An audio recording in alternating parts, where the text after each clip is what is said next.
Bonjour à tous, aujourd'hui on aborde un sujet qui est très important pour l'entrepreneur en début d'activité, qu'il s'agisse d'entrepreneurs individuels, de professions libérales ou de gérants majoritaires de SARL. Beaucoup tombent dans un piège chaque année et ce piège peut réellement les ruiner. Le point commun de tous les entrepreneurs que je viens de citer, c'est leur régime social. Ils sont travailleurs non salariés, ils sont TNS. Ce régime social, il a l'avantage de donner une protection sociale quasiment équivalente pour un coût plus faible que les dirigeants qui sont assimilés salariés. Donc par exemple, c'est le cas de dirigeants de SAS. Par exemple, un entrepreneur qui alloue 70 000 € à sa rémunération, s'il est assimilé salarié, il devra s'acquitter de cotisations sociales d'environ 32 000 €. S'il est travailleur non salarié, ses cotisations sociales seront plus autour de 22 000 €. En échange de ces cotisations, les entrepreneurs y bénéficient d'une protection sociale sur plusieurs points. Par exemple, en cas d'invalidité partielle, un entrepreneur qui a les niveaux de rémunération que je viens de vous citer et le niveau de cotisation que je viens de vous citer, qu'il soit assimilé salarié ou TNS, la rente qu'il percevra en cas d'invalidité, elle sera entre 1 000 et 3 000 € en fonction du degré d'incapacité. En cas d'arrêt maladie, il percevra des indemnités journalières qui seront autour de 50 € pour quelqu'un qui est assimilé salarié et autour de 60 € pour quelqu'un qui est travailleur non salarié. Et enfin, en cas de départ en retraite, que notre dirigeant soit assimilé salarié ou travailleur non salarié, dans notre exemple, sa pension de retraite future sera d'environ 2 600 € par mois.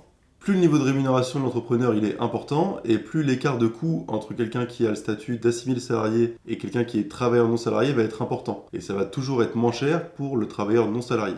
Avec cette augmentation de revenus, la protection sociale de la personne qui est assimilée salariée sera aussi plus importante que pour quelqu'un qui est travailleur non salarié, notamment d'un point de vue retraite. Sur la retraite, la cotisation de l'assimilé salarié sera beaucoup plus importante, mais les droits qu'il aura en échange seront également beaucoup plus importants.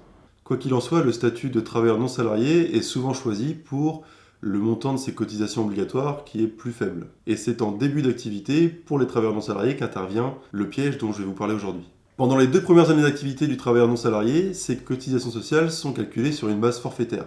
Donc c'est les mêmes quel que soit le niveau de sa rémunération et quel que soit le bénéfice qu'il a réalisé dans l'année. L'année suivante, une régularisation est réalisée par l'URSSAF et donc on paye la différence entre les cotisations forfaitaires et le montant de cotisation que j'aurais dû réellement payer. C'est cette régularisation qui peut engendrer un choc de trésorerie qui peut être difficile à assumer pour notre entrepreneur. Reprenons l'exemple de notre TNS commerçant qui alloue 70 000 € à sa rémunération et qui doit s'acquitter de 22 000 € de cotisation sociale. La première année, sa cotisation elle est forfaitaire, elle est de 3 250 € à peu près en 2024, quel que soit le niveau de son revenu. Mais comme il a gagné 70 000 €, il aurait dû payer 22 000 €. Donc comme il aurait dû payer 22 000 € et qu'il a payé que 3 500 €, il y aura 18 500 € de régularisation en deuxième année. En deuxième année, encore une fois, je suis en cotisation forfaitaire, donc je vais avoir 3 500 € de cotisation à payer pour l'année 2, mais je vais avoir en plus la régularisation de l'année précédente. Donc j'aurai 3 500 € au titre de l'année en cours, plus 18 500 € de régularisation pour ma première année. C'est jamais agréable de recevoir un courrier de l'URSSAF qui nous demande 18 500 € en plus, donc c'est bien d'avoir anticipé que cette facture elle va arriver à un moment ou à un autre. Mais là où c'est le plus dangereux, et où ça mène parfois quelques entrepreneurs à mettre la clé sous la porte, c'est en troisième année. Puisqu'en troisième année, je suis plus en cotisation forfaitaire, je suis en cotisation par rapport à ce que j'ai réellement gagné l'année précédente. Et donc je vais payer mes 22 000 €, plus la régularisation de l'année précédente, 18 500 €. Donc en troisième année, l'URSSAF va me demander de payer 22 000 plus 18 000, c'est-à-dire 40 000 € pour un bénéfice de 70 000 € uniquement. Donc c'est vraiment ce second choc de trésorerie qui peut être très dangereux pour l'entrepreneur, et qu'il faut absolument avoir anticipé quand on est travailleur non salarié. Donc il ne faut surtout pas se réjouir trop vite en première année en se disant mes cotisations étaient très faibles, j'ai beaucoup de liquidités disponibles. Et il faut plutôt anticiper que des chocs de trésorerie arrivent en deuxième année pour la première régularisation et en troisième année pour la seconde.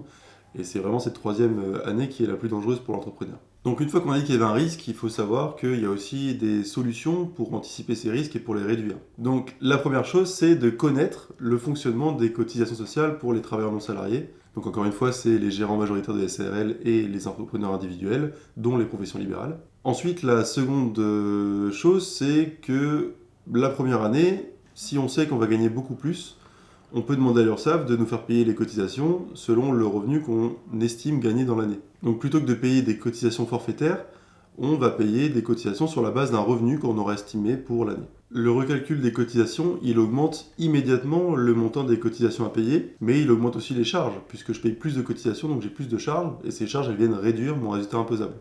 Donc plus de charges, moins de fiscalité quand je recalcule le niveau réel de mes cotisations. Encore faut-il être en mesure d'estimer le revenu qu'on va gagner dans l'année, et c'est pas le cas de tous les entrepreneurs. L'estimation qu'on donne à l'URSSAF, elle doit être réaliste, et si le revenu qu'on estime, il est sous-estimé de plus d'un tiers, l'URSSAF a la possibilité d'appliquer des majorations, des pénalités.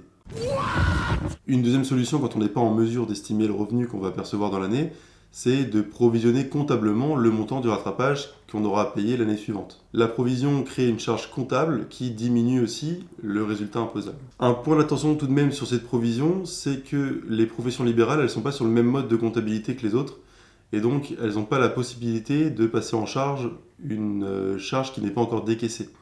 Donc la provision comptable ne permettra pas de diminuer le résultat fiscal pour les professions libérales. Et en dernier recours, quand il est un peu trop tard et que je suis déjà en 3e année, que je n'ai pas provisionné le paiement de mes cotisations et que je reçois cette facture qui peut être très importante, la dernière solution, c'est de demander des délais de paiement à l'URSSAF. Mais ces délais de paiement, malheureusement, ils sont souvent très courts et l'URSSAF peut appliquer des majorations.